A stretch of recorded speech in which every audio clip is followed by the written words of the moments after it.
Bonjour professeur Duchesne, pouvez-vous nous dire en quoi consiste votre travail? En ayant ces deux fonctions d'ophtalmo et de responsable de la banque de tissus, je peux appréhender l'ensemble du métier concernant les greffes et les difficultés que l'un et l'autre de ces métiers peuvent rencontrer dans ce domaine. Chaque année, vous réalisez de nombreuses greffes de cornée. Pouvez-vous nous expliquer un peu les différents types de greffes de cornée? Nous sommes en Belgique un des plus gros centres de greffes. On réalise entre 150 et 200 greffes par an. Et ce, grâce à l'excellente qualité de la Banque des Yeux, qui est gérée actuellement par Julien Manjon, Amélie Maréchal et Vincent Lambert, responsable qualité. Sans cette banque, nous n'aurions aucune activité en matière de greffe de cornée. On pratique ici essentiellement trois types de greffes. La greffe transfixiante, qui est une greffe qui concerne l'ensemble de l'épaisseur de la cornée étant ce hublot théoriquement transparent à l'avant de l'œil. C'est là où se reflète la lumière quand on regarde quelqu'un. La greffe lamellaire, qu'elle soit antérieure ou postérieure, est proposée lorsque seule une partie de la cornée est opacifiée ou déformée. Et donc on va remplacer la partie antérieure de la cornée et on parlera d'une DALK, D-A-L-K, qui est une greffe lamellaire antérieure.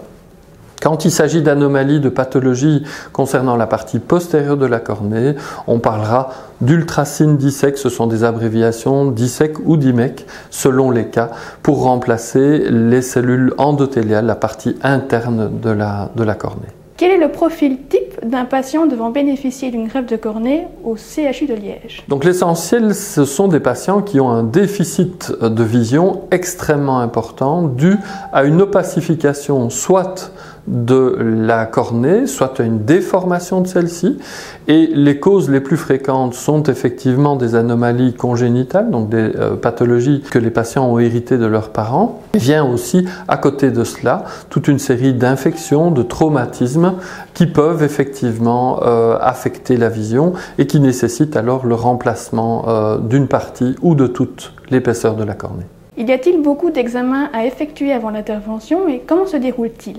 Donc l'essentiel, c'est effectivement de s'assurer que, outre l'anomalie au niveau de la cornée, le reste des structures oculaires sont normales et peuvent permettre une bonne récupération. Il faut donc s'assurer que le cristallin soit en bon état, que la rétine soit en bon état, que le nerf optique soit en bon état, qui nous permet vraiment d'explorer toutes les différentes facettes du globe oculaire avant de proposer une intervention et de s'assurer qu'effectivement elle sera utile et permettra de récupérer une fonction visuelle optimale.